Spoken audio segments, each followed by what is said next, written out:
처음 갖는 그 창의적 평신도 아카데미 1월 첫 강의, 그러니까 전체로 보면 5번째인데요. 지난 12월 달에 영등포 산업선교에 갔었었죠. 거기도 많이 참석하시고 굉장히 열심히들 참여하시는 거 제가 봤습니다. 제가 거기서 옛날에 일했거든요. 그날도 뵀었는데 오늘은 그 김학철 교수님 연세대학교 성서의 핵심에 대해서 말씀을 해주시겠습니다. 김학철 교수님은 연세대에서 쭉 공부를 하셨고 학생들 지금 지도하고 계시고, 여러분들은 아마 그 잘잘법 혹시 나중에 유튜브에 그 CBS에서는 잘 믿고 잘 사는 법, 아주 유명한 조회수가 뭐 80만 뭐 100만 이렇게 되는 그 조회수를 갖고 있는 잘잘법, 이제 아주 인기 강사이십니다. 굉장히 바쁘신데 이렇게 오신 것 감사드리고, 우리 그냥 시작하면 되죠? 예, 그러면은 교수님 나오실 때 박수로 환영을 해주시기를 부탁합니다. 예, 여러분 안녕하십니까? 여러분과 같이 1시간 동안 성서의 핵심에 대해서 말씀 나누게 된 김학철 목사라고 합니다.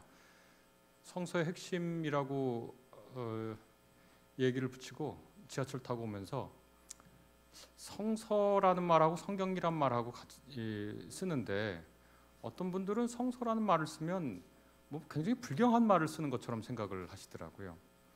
근데 우리나라에 번역된 기독교 경전의 공식 명칭은 성경전서입니다. 성경전서니까 그것을 성경이라 줄여서 부를 수도 있고, 성경전서니까 성서라고 줄여 부를 수도 있습니다. 그런데 왜 우리나라에서는 성경, 성서 둘 다 이렇게 축약해서 쓰는 거죠? 성경전서가 원래 기독교 경전을 가리키는 말이고, 전서라는 말은 아시다시피 전서라는 건 책을 모아둔 것이기 때문에 이른바 구약, 유대인들도 같이 경전으로 쓰고 있는 39권, 이것을 구약 전서라고 또 부르죠. 왜냐하면 한 권으로 되어 있는 책이 아니고 39권 되는 책이 모인 거거든요. 또 신약 정서라고 합니다. 그러면 27개의 책을 모아서 신약 전서이고요.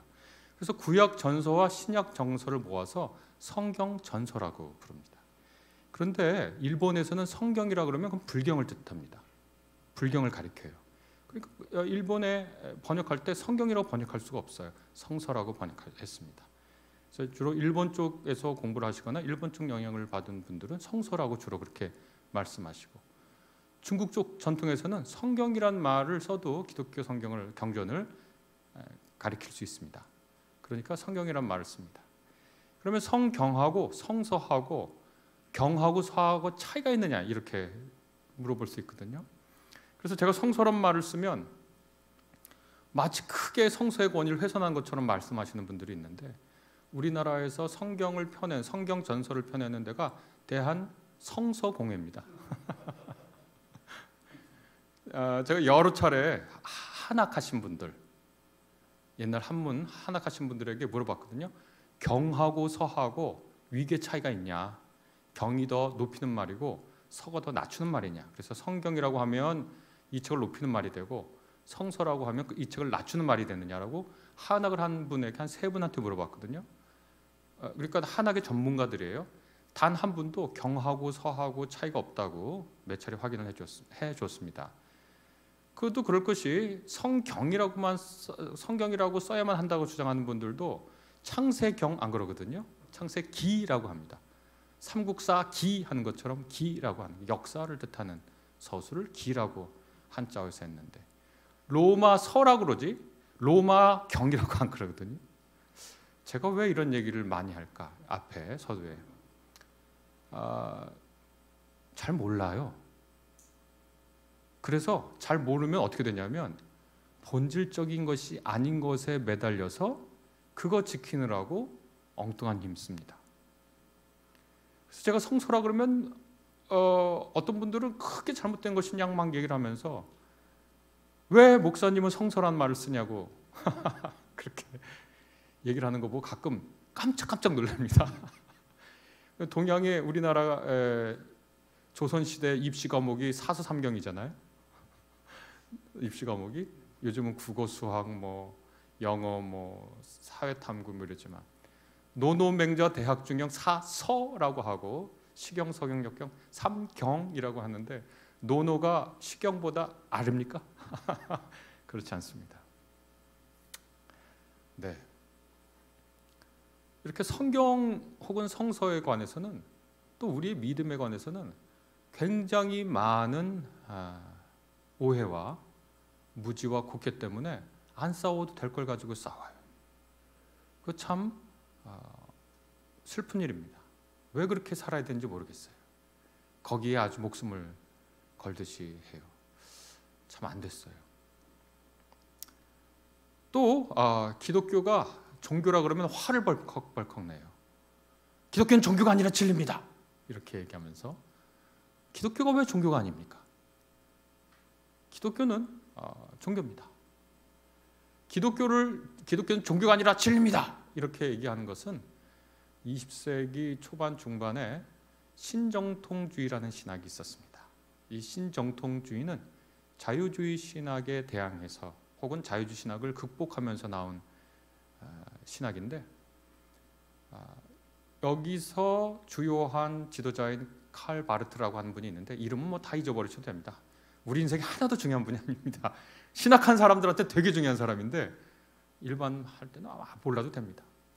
이분이 또 신정통주의라고 하는 분들이 기독교는 종교를 비판하는 건 뭐냐면 유럽 맥락에서 하나님의 말씀대로 그것을 진리로 알고 사는 사람들이 아니라 그냥 주일에 교회 갔다 오고 예배하고 이런 사람들의 종교 행위와 달리 기독교는 진리를 살아가는 종교다라고 구분짓고 싶은 거예요. 그래서 기독교는 종교가 아니라 진리입니다라고 하는 그 말의 원래 나온 배경은 유럽의 종교 상황을 두고 한 말이에요. 그런데 그것이 오늘날의 우리나라 21세기에 와서 20세기 중반, 초반, 중반에 그 날카롭게 기독교의 허례허식을 비판하고 진리로 살지 않고 기독교 예수님의 가르침대로 살지 않고 그냥 와가지고 예배드리고 돌아가는 걸 신앙생활의 전부로 알았던 당시의 유럽의 기독교에 대한 어마어마한 비판으로서 유효한데 오늘날 그게 우리나라랑 무슨 상관이 있습니까? 그러니까 기독교가 종교가 아니고 진리다 이렇게 얘기하는 것은 당시 맥락에서는 유효했지만 오늘날의 맥락에서는 그렇게 유효한 얘기가 아닙니다. 기독교는 종교입니다. 왜 종교란 말을 싫어하죠? 기독교가 종교라는 말을 왜 싫어할까요? 우리가 다른 뭐 불교, 이슬람, 뭐 유교와 그들 것 중에 하나가 되는 것 같아서 그런 느낌을 갖는지요? 혹은 내가 믿고 있는 이 종교를, 내가 믿고 있는 이 신앙을 높이기 위해서 그런 생각을 하는지요? 여러 가지 이유가 있겠죠. 그러나 기독교 밖에서 이렇게 보면 기독교는 아주 전형적인 종교입니다. 그래서 기독교 우리의 신앙은 여타의 다른 종교와 같은 게 있고 여타의 다른 종교와 다른 게 있습니다. 그러니까 여타의 다른 종교와 같은 것, 이것을 다른 종교랑 공유하는데 그것을 잘 알지 못하면 다른 종교를 폄하하기 마련입니다. 우리가 매우 귀중하다고 생각하던 거, 그들도 귀중하게 생각하는 거라면 그들은 우리와 같이 매우 귀중한 가치를 공유하고 있습니다. 내가 중요하게 생각하는 걸 저 사람도 어떤 사람인데 그 사람도 중요하게 생각해요. 그러면 우리가 그 사람을 무시하거나 폄하하거나 배타할 수 없죠. 나랑 생각이 같고 나랑 가치관이 같으니까. 근데 나랑 다른 게 있어요. 그래서 내가 되는 거죠. 그래서 우리가 유의할 게 뭐냐면 제가 오늘 성서의 핵심이라고 얘기했는데 성서의 핵심 얘기하라 그러면 다른 분들이 와서 이런저런 얘기 많이 할 거거든요. 그래서 오늘은 제가 할 수 있는 얘기만 해보도록 하겠습니다. 제가 할 수 있는 얘기만.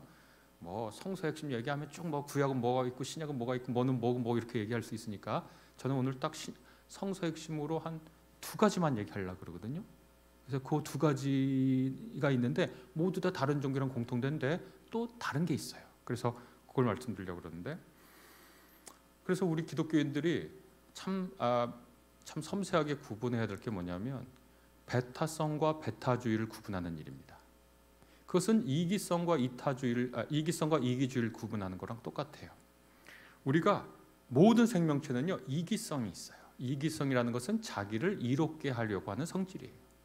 우리가 오늘 저녁 먹고 왔고 점심 먹고 오고 아침 먹었습니다. 그러면 나는 독립 영양생물이 아니기 때문에, 독립 영양생물이라는 건 외부의 영양분이 없어도 스스로 영양분을 생산해서 사는 생물입니다. 가끔 그런 사람들이 있다고 보고돼요. 그래서 의사들이 놀라서 말도 안 된다. 인간은 독립 영양생물이 아니다. 한 사람은 40일 그냥 가두고 이 사람 물도 안 먹고 음식도 안 먹는데 그냥 평상시처럼 행동하는 사람, 그리고 관찰되는 사례가 있어요. 여튼 독립 영양생물이 아닌 한 모든 생명체가 있는 유기물은 외부로부터 영양분을 흡수합니다. 그게 이기성이죠. 나는 나 스스로 못 살아요. 그러니까 바깥에 있는 영양분을 내가 섭취해요. 나를 이롭게 해요. 이기성은 한 생명체가 자신을 유지하기 위해서 반드시 필요한 겁니다. 이거 없으면 안 되죠. 그러나 이기주의하고 이기성은 다른 겁니다. 이기성은요, 옆에 있는 사람이 이기성을 제대로 못 챙기면 그 사람이 이기성을 챙기도록 도와줘요. 예를 들어 보겠습니다. 두 친구가 사막을 걸어가요. 그런데 한 친구가 물어봐요. 너 물 있니? 나 물 있어. 물 좀 줘. 여기서 이렇게 건졌더니 절반 정도 있는데 그걸 이렇게 꿀꺽 다 마셔. 너무 목말랐어. 얼마 정도 가다가 오아시스를 발견했어요. 그랬더니 옆에 물 건네준 친구가 막 달려가가지고 허겁지겁만 마시는 거예요. 아까 물을 다 마셨던 친구는 너무 당황스러워서 너 그렇게 목이 말랐냐? 목이 말랐다. 근데 왜 아까 나보고 물 다 마시지 말고 반만 나한테 남겨줘라는 말을 안 했니? 그 물 막 마시는 친구가 이기주의자로 보일까 봐. 그렇게 얘기하면, 친구라면 야, 너 앞으로 그러지 말고 너도 목마르면 반만 남겨줘 하고 얘기를 해. 친구나 보통의 양심 있는 사람이라면 다른 사람의 이기성이 있다는 걸 인정하고 그 사람의 이기성을 돌봐줘요. 그렇죠? 우리가 자식이 어디 가서 좀 피해를 보면 너는 왜 너의 권리와 너의 이기성을 못 돌봤니 하고 걱정해 주잖아요. 그런데 이기성을 돌보라고 하는 얘기랑 이기주의자가 되라고 하는 말이랑은 완전히 다른 말입니다. 이기주의자는 자기의 이기성만을 내세우는 사람이에요. 그러니까 이기성을 도모하는 것과 이기주의자가 되는 건 다른 거죠. 배타성과 배타주의도 완전히 다른 겁니다. 한국 개신교가 가장 멍청한 짓을 하는 게 배타성과 배타주의를 구분하지 못하는 거예요. 이기성과 이기주의를 완전히 구분하셨죠? 근데 쉬운 얘기예요. 이기성과 이기주의 구분하는 건. 배타성은 모든 종교, 모든 사상, 모든 이데올로기, 모든 집단, 모든 이론이 다 갖고 있는 겁니다. 배타성은 나에게 있는 특별한 진리예요. 진실이에요. 그래서 이것이 없으면 그 사상이 굳이 필요 없어요. 아무리 포용력이 높다고 얘기하는 불교도 불교로 존립하려면 다른 종교가 갖고 있지 않은 무엇이 자신들의 종교에 있다고 말하지 않으면 그 종교는 필요가 없어요. 어떤 사람이 어떤 불교도가 정말 저 이슬람교 너무너무 훌륭하다. 이슬람교가 완전한 진리야. 근데 왜 자기는 불교도예요? 그럴 이유가 없어요. 그래서 모든 종교, 모든 이데올로기, 모든 이론은 다른 것들이 설명하지 못하는 배타적 진리를 자기가 갖고 있다고 주장해요. 기독교도 배타성을 주장합니다. 우리는 고백하기로 예수 그리스도께서 우리의 주님이시고 우리의 구세주시고 하나님의 아들이셔서 우리는 그분을 통해서 하나님을 만나뵌다. 하나님과 더불어 산다. 라고 고백하는 사람들의 모임입니다. 저도 그렇게 고백해서 그리스도인입니다. 그런데 배타성하고 배타주의는 다른 거라고 그랬죠. 아까 이기성하고 이기주의 구분하실 수 있으면 배타성과 배타주의도 구분할 수 있습니다. 다른 종교도 자기의 배타성을 얘기할 겁니다. 다른 종교도. 그러면 배타성을 우리는 갖고 있지만 배타주의자가 안 되고도 배타성을 유지할 수 있어요. 나는 내 유일한 주님은 그리스도고 나는 예수 그리스도의 대속의 결과로 구원을 받았고 그것 덕분에 죄인이지만 하나님과 더불어 사는 하나님의 자녀로 살아갑니다. 우리 다 그렇게 고백해서 이 자리에 있고 저도 그렇게 고백해서 주님의 은혜에 감사해서 여기 있습니다. 그러나 저는 배타주의자는 아닙니다. 성경의 핵심에 뭐가 있느냐? 제가 두 가지를 말씀드리려고 하는데요. 하나는 경외, 라고 하는 거고, 다른 하나는 사랑이라고 말하는 겁니다. 이렇게 얘기를 시작하게 보겠습니다. 12,000년 전, 지금부터 12,000년 전이니까 기원전 만년이죠. 그때를 역사학에서는 뭐라고 부르냐면 토기 없는 신석기 시대라고 부릅니다. 토기 없는 신석기라는 건 뭐냐? 인간이 도구로 돌을 갈거나 깨서 썼다. 이게 이제 석기고, 구석기는 그냥 쓴 거고, 신석기는 갈아서 쓴 거고, 토기가 신석기 시대만 해도 토기가 나중에 발명된 시기가 있고 토기가 발명되기 전의 시대가 있습니다. 그게 토기 없는 신석기예요. 토기 없는 신석기라는 말을 한마디로 다시 바꾸면 인간이 그릇에다 밥 담아 먹기 전에 수렵 채집하던 시대예요. 그러니까 정착하지 않으셨던 시대입니다. 대부분의 그 역사학자들이 얘기하는 거. 그러니까 12,000년 전의 것으로 추정되는 유물이 터키 동남부 괴베클리 테페라는 곳에서 발굴됐습니다. 그런데 괴베클리 테페라는 게 다른 말이 아니라 터키어로 배불뚝이 언덕이라는 겁니다. 이렇게 60대 남자의 배를 보면 안 돼요. 이렇게 가다가 이렇게 갑자기 배만 이렇게 나오고 배불뚝이 언덕이라는 건데, 거기를 발굴해 보니까 높이 6m, 가장 지층, 가장 오래된 거, 높이 6m, 무게 20톤 되는 이 T자 모양의 거석의 군들이 발견을 됐습니다. 그게 10개에서 12개를 이렇게 타원형으로 만들어서 10개에서 12개를 세우고 안에 제단 같은 게 있고요. 이게 한 20개 정도 발굴됐습니다. 그리고 거기를 보니까 아주 정교하고 또 부조가 있습니다. 잘된 부조가 있습니다. 부조가 조각인데 이렇게 앞에 음각이 아니라 양각으로 이렇게 되어 있는 것들이 최소한 20개가 발굴됐습니다. 우리가 생각해 볼 수 있습니다. 지금도 무게 20톤에 달하고 높이 6m 되는 이 석상을 만들려면 포크레인 불러야 되고 이렇게 집어드는 이 크레인 같은 것도 불러야 될 것 같아요. 그리고 돌에 뭘 조각하려면 꽤 힘들었을 것 같아요. 돌보다 강한 도구가 없으니까. 그러니까 약한 무른 돌로 했겠죠. 도대체 이걸 왜 한 겁니까? 인간이 밥그릇에 밥 따먹기도 전인데 학자들이 궁금했어요. 1990년대에 클라우스 슈미트라고 하는 독일 교수가 발굴하기 시작한 건데, 도대체 이 토기 없는 신석기 시대에 사람들이 아직 정착 생활도 하기 전에 이게 도대체 뭔가? 그러다가 연구 끝에 그 슈미트 교수가 아주 멋진 말을 했습니다. 독일어로 했겠죠. 근데 그냥 우리말로 제가 옮기겠습니다. 신전이 먼저 오고 그 다음에 도시가 왔다. 이게 신전인 거예요. 충격적이지 않습니까? 뭐가 충격적이냐? 지금도 먹고 살기 힘든데 토기 없는 신석기 시대에 인간에게 가장 많은 에너지를 쏟게 하는 것은 생존을 위한 사냥, 수렵 채집이거든요. 그런데 지금 우리 이 염산교회 교인들 다 모아서 우리 지금 신전을 지어야 되니까 6m 20톤짜리 돌 이렇게 해서 우리 신전 집시다 그러면 염산교회 교인들은 이렇게 멋진 성전을 졌지만 신전을 교회를 건물을 졌지만 하실 수 있겠습니까? 맨주먹 붉은 피인데 이해할 수가 없잖아요. 그럼 생존만큼 절실한 게 있다는 뜻이잖아요. 생존만큼 절실한 게 있다. 혹은 생존보다 더 절실한 게 있는 거예요. 생존보다 더 절실한 게 뭐냐? 신전이었어요. 그 말을 바꾸면 뭐냐? 그걸 종교에서 쓰는 말, 우리 교회에서 쓰는 말을 바꾸면 뭐냐면 인간에게는 생존만큼 혹은 생존 이상으로 인간을 움직이는 초를 향한, 인간을 넘어선 신을 향한 아주 깊은 갈급함과 열망과 신적인 것을 향한 동경이 있었다는 거죠. 그것이 바로 인간입니다. 그게 호모사피엔스입니다.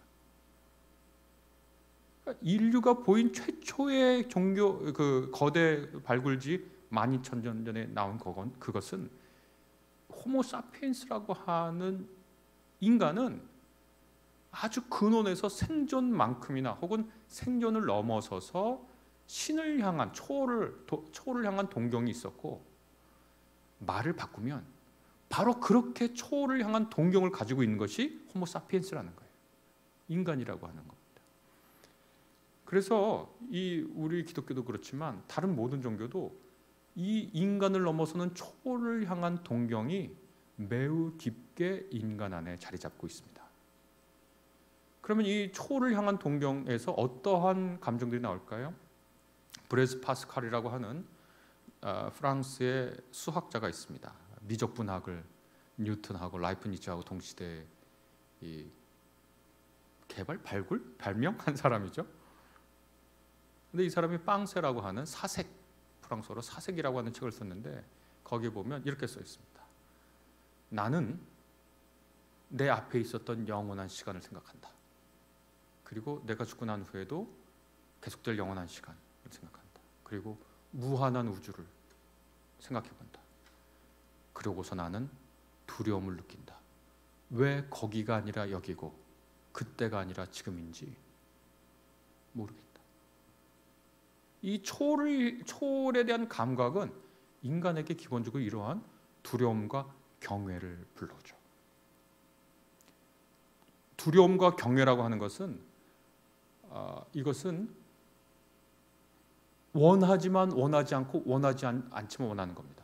이게 뭐냐면 매혹하는 두려움입니다. 끌어당기는 두려움인데 내가 밀어내고 싶은 것이 아니라 두렵고 떨리는데 나를 그 안에 사로잡아주는 걸 경외라고 하거든요.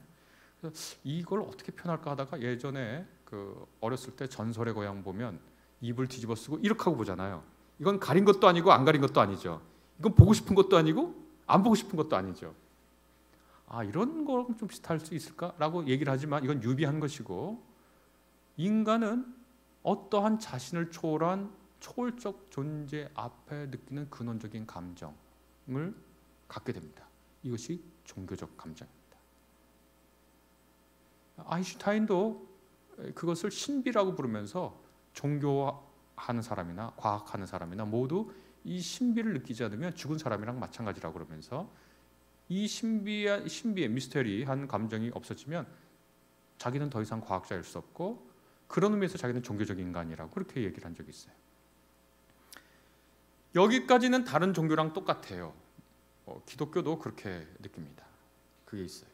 그런데 기독교의 핵심에는 뭐가 있냐면 이 우주의 근원에 우리를 초월해 있는 어떤 존재의 핵심, 존재가 우리에게 경외감을 주고 두려움 혹은 매혹, 압도하는 매혹, 또 파스칼이나 아인슈타인 말한 신비감 이런 걸 주지만, 또 윤동주의 시를 보면 하늘 우러러 한 점 부끄러움을 주죠. 하늘을 우러르면 부끄러움을 주죠. 그런데 기독교의 가장 성서의 핵심에 있는 얘기는 뭐냐면 기독교인들의 공통된 고백, 다시 말해서 예수 그리스도를 통해서 이 우주의 초월적 근원에 뭐가 있는가를 얘기할 때 그것의 근원에 아바라고 하는, 아버지라고 부를 만한 그런 존재를 감각하고 그 감정을 느낀다는데 기독교의 독특성이 있습니다. 아인슈타인이 신비라고 불렀지만 그 신비는 또 브레이즈 파스칼은, 나중에 다 기독교인이긴 하지만 브레이즈 파스칼은 두려움을 느낀다라고 얘기한 그거. 괴베클리 태페를 지었던 신석기인들이 그 6m 20톤을 오가면서 조각하면서 왜 이걸 하는가? 하늘을 올려다보고 자기 자신을 봤을 때 자기는 초라하고 하늘은 높고 위대하고, 이러한 종교적 감정, 초월의 세계의 핵심에 예수께서는 우리에게 아바라고 부를 분이 이 우주의 근원에 계신다는 걸 우리에게 알려주신 겁니다. 그걸 우리가 하나님 아버지라고 부르는데 하나님 아버지라고 부를 때는 두 가지를 의미합니다. 하나는 그분이 기댈 만한 능력이 있는 분이다. 그러니까 능력 있는 분이고, 다른 하나는 기댈 만하다라는 것. 그리고 그분을 인격적으로 체험하는 거예요. 아, 이분이 내 머리털을 샜구나. 아, 이분이 우리의 아버지, 하나님 예수께서 나의 아버지, 너희의 아버지, 우리의 아버지, 이렇게 마태복음서에 부르거든요. 마태복음서 보면 하늘에 계신 우리 아버지 이렇게 되어 있잖아요. 하나님을 아버지라고 부를 때 아버지라고 단독 부른 적 없고, 나의 아버지, 너희들의 아버지, 우리들의 아버지 이렇게 부르셔요. 꼭. 참 재밌죠? 그러니까 그것은 하늘에 아버지가 있다라고 얘기하지 않고, 하늘에 우리 아버지가 있다, 하늘에 너희들의 아버지가 있다, 하늘에 나의 아버지가 있다, 이렇게 부르는 것은 특별한 인격 관계에 들어간 이야기입니다. 하늘에 남편이 있다, 혹은 하늘에 부인이 있다, 이렇게 얘기하지 않고 하늘에 나의 남편, 너의 부인, 이렇게 너의 부인 이렇게 하면은 둘 사이 관계가 맺어지는 거잖아요. 그것이 기독교의 가장 중요한 근본, 예수님의 근본 체험이고, 이 근본 체험이 성서의 그 66권에 달하는 많은 책의 여러 구절들을 하나로 꿰는 중심적 주제다, 그렇게 말씀드릴 수 있습니다. 그러니까 여러 본문들이 쭉 있어요. 그런데 그걸 꿰어야 되는데, 그 꿰는 바늘과 실이 뭐냐? 그 여러 본문들에 관통하는 메시지 하나가 뭐냐? theme, 중심 주제가 바로 사랑이라는 거. 나의 아버지, 우리 아버지, 너희 아버지라고 부르는 사랑이라는 거. 그리고 또 다른 하나 이제 말씀드리려고 하는데, 예수님의 이러한 하늘에 계신 나의 아버지, 너희들의 아버지, 우리의 아버지라고 말하기 전에 유대인들을 비롯해서 다른 종교도 마찬가지지만, 이 초월적 존재와 함께 하고 싶지만 동시에 두려운 요 문제를 처리하면서 나오는 성경의 중요한 핵심 메시지가 있습니다. 그것은 이런 겁니다. 한 번도 성경에 나오는 단어는 아니지만, 하늘에 계신 나의 아버지, 하늘에 계신 아버지라고 하는 것과 동시에 그 아버지하고 어떻게 하고 싶은 거죠? 그 아버지하고 함께 하고 싶은 거예요. 우리 임마누엘 하나님일 때 함께 하고 싶은 거예요. 함께 했을 때 어떻게 됐냐면, 그분의 영광이 나타나고 은혜와 자비가 나타나는 것이 역력히 보이는 거예요. 그래서 그것을 함께하는 하나님이 여기 함께 하셔서 그분의 영광을 드러내시는 그 하나님을 뭐라고 부르냐면, 하나님의 쉐키나, 이렇게 부른다. 쉐키나. 히브리인들이 이집트 탈출해서 광야를 떠돌 때 장막을 치고 천막을 치고, 진 가운데 천막을 치고, 백성들은 멀리 떨어져서 그 장막을 보면서 하나님이 여기 우리와 함께 계시는구나, 하나님의 장막이 쳐졌구나. 그래서 거기는 우리와 함께 있지만 감히 거기로 가까이 가지 못하죠. 우리와 함께 있지만 감히 우리가 거기 다가지 못해요. 하나님의 쉐키나는 보지만, 쉐키나라는 게 영광이란 뜻입니다. 하나님의 현현은 똑똑히 보지만 그분에게 다가가지 못해요. 왜냐? 우리를 압도하는 무엇인가에 다가갈 때는 늘 우리는 죽음을 각오해야 되는 겁니다. 하나님 앞에 압도당한다는 것, 신적인 것에 압도당하는 것은 늘 우리가 죽음을 각오해야 하는 것이거든요. 그래서 요한복음서에 오면 말씀이 육신이 되어 우리 가운데 거하시니 우리가 그의 영광을 보니 아버지의 독생자의 영광이요 은혜와 진리가 충만하더라. 제가 옛날 개혁성경으로만 외워서 개혁성경으로만 좀 외웠습니다. 말씀이 육신이 되어 우리 가운데 거하심에, 그 거하심에라고 우리말로 번역했지만 그 헬라어 단어가 무슨 뜻이냐면 장막을 치답니다. 광야에서 하나님이 장막을 쳐서 그분을 보여주듯이 예수께서 그 로고스가 육신에 장막을 쳐서 보니까, 제자들이 보니까 쉐키나의 영광이 보이는 거예요. 여기서 아까 말한 이 제가 이제 앞줄로 말했지만 여기서 뭐가 나오냐면 이 쉐키나의 영광을 어떻게 우리가 맞이해야 할 것인가에 문제가 나옵니다. 그리고 바로 여기서 정결의 문제가 나오는 겁니다. 정결의 문제. 우리와 함께 하시는 하나님을 갈망하면서도 이 우리가 갈망하는 이 하나님께서 임재하실 때 우리 같이 못난 이들, 연약한 것들, 죄 많은 것들이 그 영광에 압살될 것을 두려워해서 그분과 함께 하려면 정결해야 하는 거예요. 이건 뭐 어떻게 설명드릴까 하다가 초등학교 1학년 때 담임 선생님 앞에 있으면 아무 잘못한 것 없어도 눈물이 나잖아요. 똑똑히 1학년 때 제가 엄마가 시계를 사줘가지고 막 너무 뿌듯해가 이러겠는데 선생님이 수업하는데 시계 안 갖고 왔다고 저보고 시계 잠깐 빌려줘라 그래서 선생님 빌려달라 그러니까 네 하고 이렇게 빌려드렸는데 수업 다 끝나고 이제 집에 가려고 그러는데 선생님이 깜빡 잊고 시계를 안 돌려주시는 거예요. 말을 못 하잖아요. 선생님 시계 돌려주세요. 그래서 울었던 기억이 납니다. 그랬더니 너 왜 우냐? 저 시계 선생님 그랬더니 그걸 말을 하지 그걸 왜 우니? 초등학교 1학년 말 못하죠. 선생님처럼 위대한 분 앞에서. 우리가 어렸을 때 선생님을 대하는 것도 그런데 하나님을 대한다고 할 때는 인간이 이렇게 서 있지 못하는 거예요. 그래서 출애굽기나 레위기나 이런 데 보면 다 뭐냐면 야 이거 하나님이 우리랑 함께 하는데 야 이거 큰일 났다. 어떻게 하나님하고 함께 하냐? 심지어 하나님이 이런 명령을 내리셔요. 내가 거룩하니 너희도 거룩해라. 그래서 나온 게 정결법입니다. 그래서 성서에는 이 두 주제가 계속 긴장 관계를 가지면서 있습니다.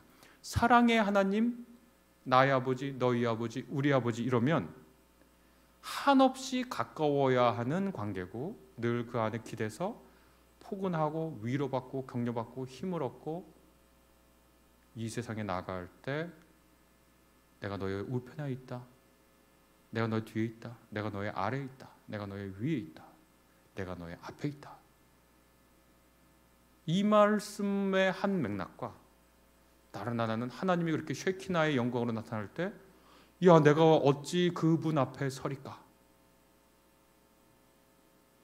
모세가 올라가서 하나님의 말씀 받을 때 번개치고 구름 덮이고 청동 소리 나니까 모든 이스라엘 백성이 두려워서 산 근처에 가지도 못해요. 예루살렘 성전 보면 지성소를 두고 여기는 대제사장들도 1년에 딱 한 번밖에 못 들어가요. 하나님이 계시는 곳이니까. 성소가 있고 여인들과 이방인들이 가는 뜰이 있어요. 그 안에 차마 감당하지 못해서 겹겹이 두면서 하나님께 나아갈 방법을 구하는 거예요. 여기서 종교의 규율이 나오는 거고 거룩의 메시지가 나오는 거고 정결의 메시지가 나오는 거고 법이 나오고 규법이 나오고 규칙이 나오는 겁니다. 그러니까 성서는 그 사랑의 메시지 한 주제하고 다라는 이 거룩 앞에 선 사람들이 어떻게 정결해야 하는 문제가 늘 긴장관계 서로 싸운다는 게 아니라 늘 팽팽한 어떤 이 힘을 주고받으면서 신앙과 성서의 역사와 신앙인들의 강조점을 형성해 왔습니다. 저는 그런 생각을 하는데요. 우리 초등학교 때나 중학교 때 실험할 때 여기 자석 큰 거 하나 두고 여기 자석 하나 큰 거 두고 철가루 이렇게 뿌리면 요 자석과 요 자석의 자력에 따라서 철가루가 이렇게 쫙 자리를 잡잖아요. 성경은 그런 것 같습니다. 하나는 한없이 가까워지려고 하는 사랑의 모티브 하나, 또 다른 하나는 내가 거룩하니 너희도 거룩해라 하면서 나온 이 정결의 모티브 하나가 서로가 서로를 힘을 주고받으면서 성서의 다른 텍스트들, 다른 본문들을 질서 있게 파악할 수 있게 해줍니다. 그리고 요 둘에서 나오는 실천 명령이 이제 하나 있습니다. 그것은 뭐냐면 이런 겁니다. 예수께서 하신 건데 예수께서 아까 말씀드린 것처럼 제가 예수께서 하나님에게 우리를 이 세상의 이 우주의 근원의 초월적인 분은 바로 너희의 아버지시다라고 알려주신 계시인 것처럼 또 하나 우리에게 알려주신 건 뭐냐면 이 세상이라고 하는 것은 이 세상에서 너희가 산다고 하는 것은 난민으로 생각하면서 살아야 하는 것이라고 우리에게 알려주십니다.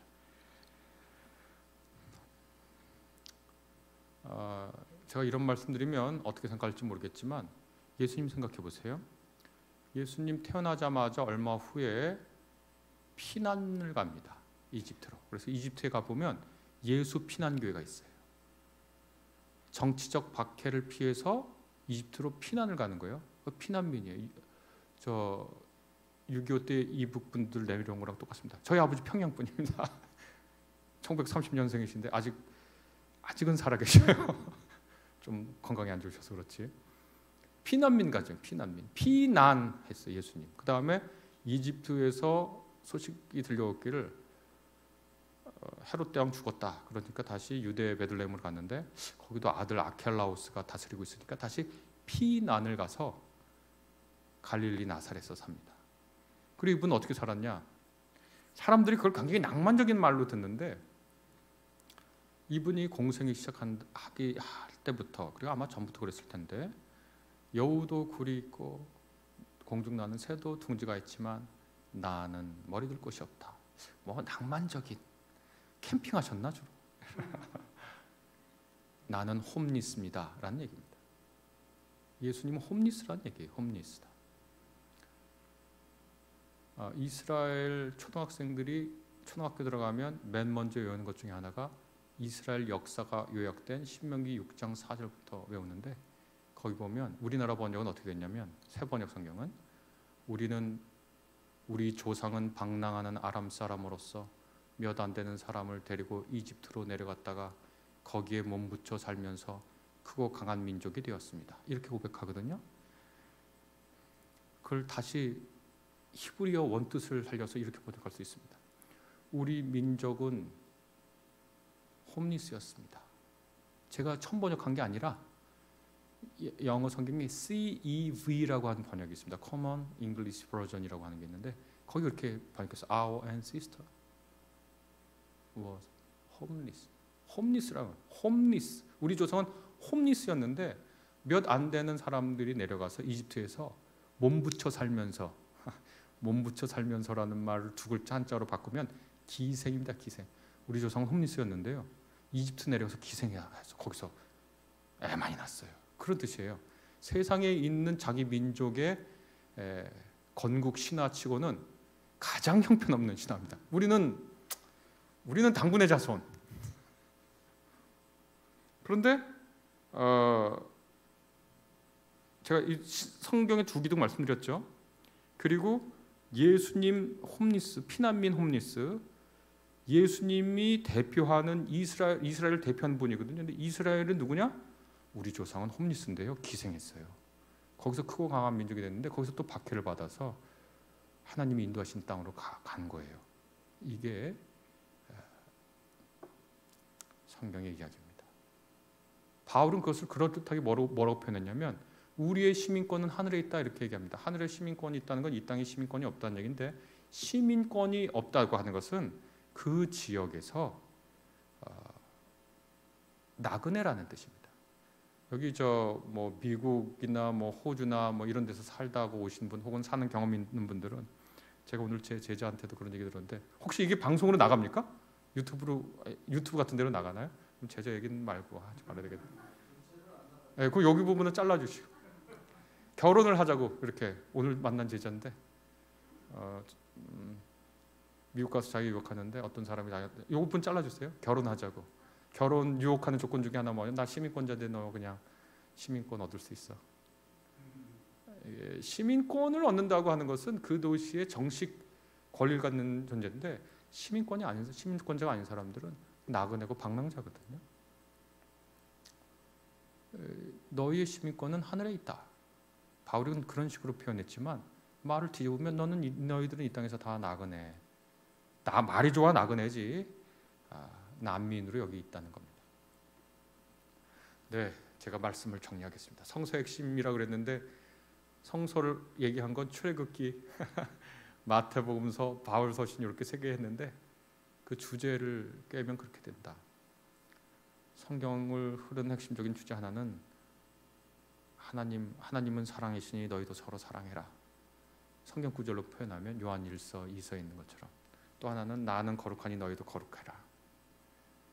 이 말씀을 받는 우리 누구냐면 피난민, 홈리스, 이 세상에 시민권이 없는 사람으로 이 이야기를 듣는 겁니다. 그런 자세로 이 이야기를 들어야 성경의 메시지가 무슨 말인지 압니다. 나는 홈리스구나.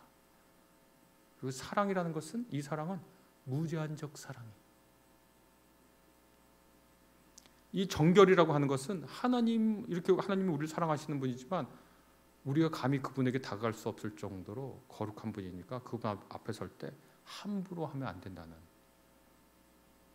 제가 거기 분에 더 설명드릴 수는 있지만 그냥 말을 좀 줄여보겠습니다. 이렇게 성서의 핵심 사상을 짧은 시간에 말씀드렸습니다. 여러분 경청해 주셔서 감사합니다.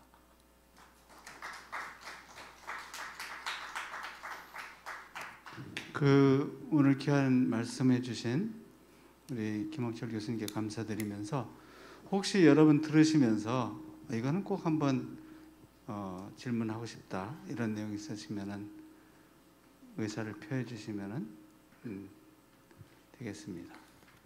교수님 감사하고 한 가지 여쭙겠습니다. 그 경외라고 아까 말씀을 하셨는데요.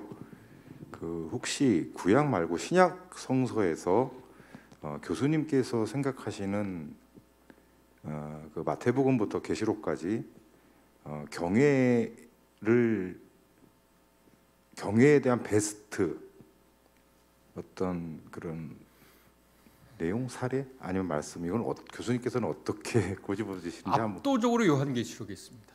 요한계시록에서 구체적으로 어디 있습니까? 요한계시록 지금 4장인가 5장인가는 확실히 기억 안 나는데 거기 보면 하나님께서 탁 보좌에 자정하시고 천사가 6날개를 가진 천사가 그의 찬성하며 감히 그분의 얼굴을 2날개로 날고 2날개로는 다리를 가리고, 이 다리를 가린다는 건 하나님 앞에서 최대한 예를 표하는 거거든요. 유대인들 고대 근동지방 모두 그렇듯이 천사에도 등급이 있거든요. 근데 성경에는 그 등급이 자세히 나오지 않지만 마태복음서에 너 이 지극히 작은 사람 하나한테도 함부로 하지 마라. 이 사람의 천사가 매일 하나님을 뵙느니라 할 때 매일 하나님을 뵙는 그 천사는 등급이 높은 겁니다. 하나님을 매일 뵈니까. 근데 그 요한계시록에서 하나님 옆에 있으면 대단한 천사인데 이 천사가 6날개를 가져서 2날개는 날고 2날개로는 하나님 앞에 공손히 자기 발을 가리고 2날개로는 눈 쪽을 가리면서 하나님은 거룩하시다, 거룩하시다, 거룩하시다. 그 밑에 12장로, 24장로, 12명 이렇게 쫙 있어서 이 요한계시록 저자 장로 요한이 하늘을 보니까 이 어마어마한 예배가 하늘에서 이미 펼쳐지고 있는 이 광경, 그게 저는 신약을 통틀어서 이런 분이 지금 하늘에서 그분의 뜻을 이루셨으니 하늘에서와 같이 땅에서도 이 영광 그대로 나타나소서라고 기도하는 게 바로 주기도문입니다. 하늘에서는 이미 그렇게 하고 계시니 땅에서도 그 영광을, 그래서 그 경외가 나타나는 가장 좋은 멋진 장면들은 요한계시록에 있다, 그렇게 말씀드리겠습니다. 예, 또 다른 분? 예, 말씀. 교수님의 성서의 핵심은 오늘 잘 들었습니다. 그런데 그 핵심이 관통 메시지는 사랑이라 했고, 또 우리를 장막에서 그 세키나에 대해서 우리가 정결한 마음으로 살라는 말씀으로 받아들였는데요.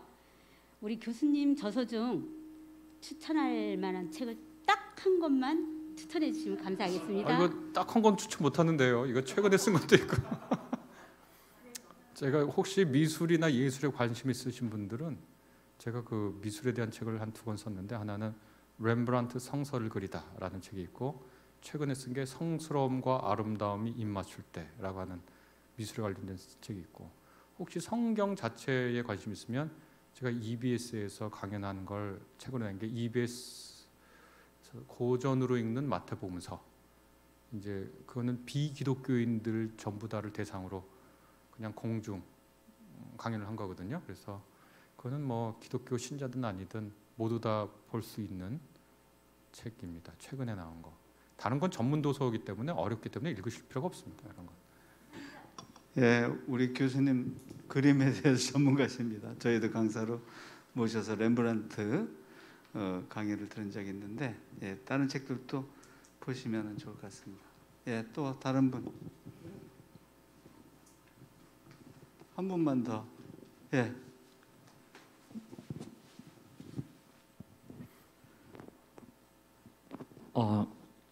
예, 교수님 귀한 강의 감사합니다.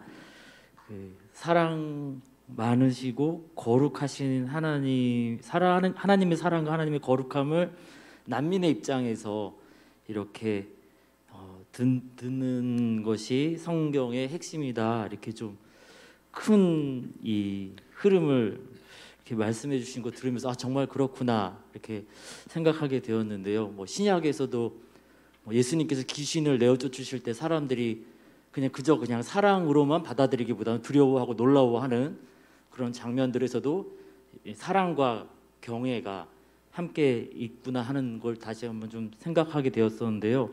이 난민으로 살아야 되는데 하나님 나라의 시민권을 가지고 있는 자로서 이 땅에 대한 욕심 때문에 우리가 난민으로 잘 살지 못하고 있는 부분도 있거니와 또 한편으로는 하나님 나라를 이 땅에서 이루어 가야 된다라는 어떤 부담감을 안고서 난민과 또는 우리의 주어진 삶을 또 개혁하고 변혁시켜 나가야 된다라는 어떤 또한 부르심의 응답으로 많은 이 시대 그리스도인들이 약간은 뭐 혼란이라면 혼란 이런 생각을 가질 수 있다라고 생각을 합니다.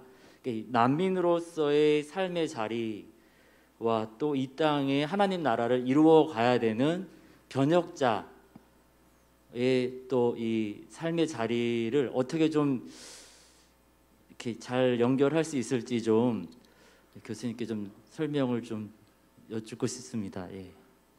아까 그 지극히 작은 사람한테 한 것이 곧 나에게 한 것이다라고 하면서 이 지극히 작은 사람 하나 무시하지 마라.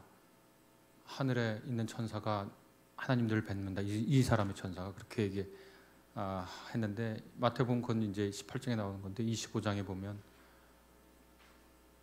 예수께서 이제 최후 심판자로 등장하실 때 배고플 때 먹이고 목마를 때 마시게 하고 헐벗을 때 입혔고 감옥에 가셨을 때 찾아갔고 그렇게 참 고맙다 이렇게 이제 말씀하시잖아요. 나와 같이 영생을 얻는다. 마태복음 25장, 제 기억은 25장인 것 같은데 기독교인들이 한국 교회가 잘한 것이기도 하고 못한 것이기도 한 게 우리에게 역사의식을 엄청나게 심어줬다는 데 있습니다. 어마어마한 역사를 담당하고 사는 사람처럼 우리를 만들었죠. 그런데 예수께서 그 최후 심판 장면의 심판의 기준을 보면 자기도 모르는 부지불식간에 했던 선행들이거든요.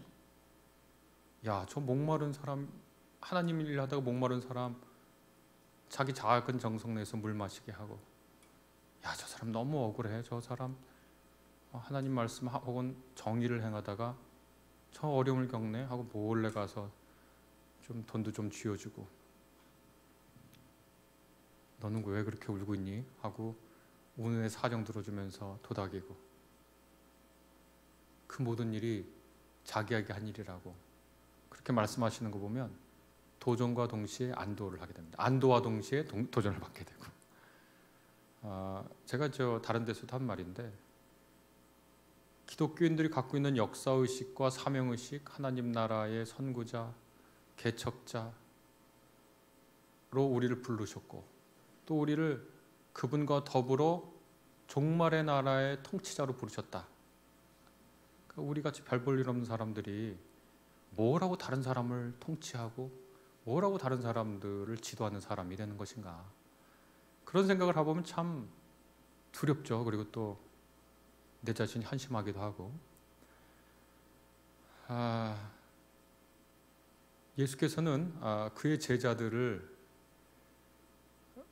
제자들에게 종말이 되면 너희가 12보좌에 앉아 12지파를 다스릴 것이다. 그 말을 한 그 12제자는 하나같이 잘난 사람들은 없거든요. 아니, 이 세상에서 뭐 어부하거나 뭐 세무공무원 하거나 이런 사람들인데, 그런 사람들 부르셔서 더불어 통치하겠다고 그러시니까 우리 같이 못난 사람들도 그렇게 부르셔서 뭘 쓰실래는 모양이구나 라는 생각은 하지만, 우리가 모두 다 그렇게 살 수 있는 건 아닌 것 같고, 그렇게 일을 담당해야 할 분도 있고 그분을 도와야 할 것도 있는데, 저는 일상의 작은 가치의 구슬을 꿰어가는 기독교인을 종종 생각해 보곤 합니다. 아니, 내가 배운 게 없는데 누구를 가르치겠어. 그러나 내가 밥은 따뜻한 거 해먹일 수는 있죠. 내가 무슨 뭐 용기가 없는데 내가 어떻게 전면에 나서서 하나님의 정의를 외치겠어. 그럼 내가 그런 사람들 위해서 같이 목소리 높여줄 수는 있죠. 헐벗은 사람들 옷 입혀줄 수 있고.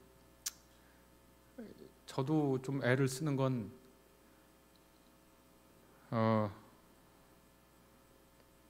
있습니다. 그러니까 우리가 큰 일도 생각하지만 일상의 작은 가치의 구슬을 꿰는 심정으로 살아가면 어떤가? 그것도 하나님 굉장히 예수께서 긍정적으로 봐주시는 것 아닌가?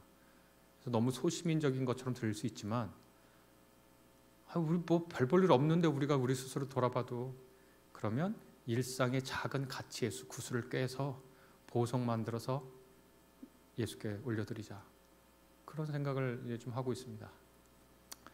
그리고 이제 제가 아까 기독교인들의 정체성의 핵심의 난민으로서의 정체성이 있다, 이 말씀을 다시 한번 강조해서 드리는데, 기독교인들에게 난민, 피난민은요 정체성의 부분이 아니라 정체성의 핵심에 속하는 겁니다. 그거를 잘 우리가 생각을 하지 않으면 이 세상에 정착민처럼 살게 되거든요. 정착민이 되면 쌓아야 됩니다. 뭘 쌓아야 됩니다. 정착했으니까. 근데 유목민들은 쌓을 수가 없습니다. 유목민들은 뭘 쌓는 순간 끝나는 겁니다. 정착하는 순간. 그러니까 유목민, 홈리스로서의 정체성을 잘 늘 생각해 보자. 그렇다고 뭐 아무리 떠돌이고 유목민이지만 품위 없게 살라는 얘기는 전혀 아니죠. 이렇게 막 너무 막 이렇게 막 이것도 잘라주시는데 우리 장모님 욕도 한번 해야 되겠는데 욕 아니고 엄청 존경합니다. 사실 저는 우리 장모님, 장인어른 같은 분을 뵌 적이 없어요. 진짜 엄청 훌륭한 분인데, 왜 훌륭한지 그 일면을 하나 말씀드리면, 우리 장모님은 이 세상을 어떻게 생각하시냐면 광야라고 생각하시고 하나님의 훈련장이라고 생각하셔요. 그러니까 하나님한테 구원을 받았는데 하나님 나라 가기까지 광야를 돌아다니는 거니까 이 세상은 하나님의 훈련장이라고 생각해서 매일 그렇게 훈련을 하셔요. 어떻게 그렇게 매일 피트니스 센터에 다니시는지 몰라요. 그러니까 매일 피트니스 센터에 다니시는 거예요. 하루도 빼놓지 않고. 훈련이니까 인생의 은유가 광야예요. 거기서 훈련받는다고 생각하시는 거예요. 그러니까 있는 힘 다해 아끼고, 하나님한테 뭐 할 거 있으면 이것도 잘라주. 우리 장모님이 저기 서울의 어느 교회에 어마어마하게 헌금해서 교회도 매치해 짓고 이러셨어요. 후회하실지도 몰라 지금은. 인생의 은유가 광야예요. 그러니까 정말 피난민처럼 사시는 거죠.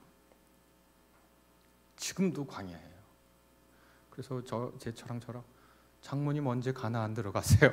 가나안 들어가셔서 좀 기름진 것도 좀 드세요. 우리가 홈리스지만 홈리스 정신으로 산다는 것이 우리가 완전히 핍절하고 완전히 군색하고 이렇게 사는 건 또 아니니까, 예수께서 미리 종말의 아름다운 잔치를 끌고 오셔서 이 자리에서 하나님 나라 사는 건 이렇게 사는 것이다 보여주셨으니까 그 기쁨 맛보면서 사는 건데, 아까 드린 그 질문에 대한 답 그겁니다. 저는 우리 대부분 별 볼 일 없는 사람들이니까 별 볼 일 없어도 할 수 있는 건 있어. 일상의 작은 가치의 구슬을 꿰서 우리 주님 앞에 놓아드린다. 그렇게 답하겠습니다.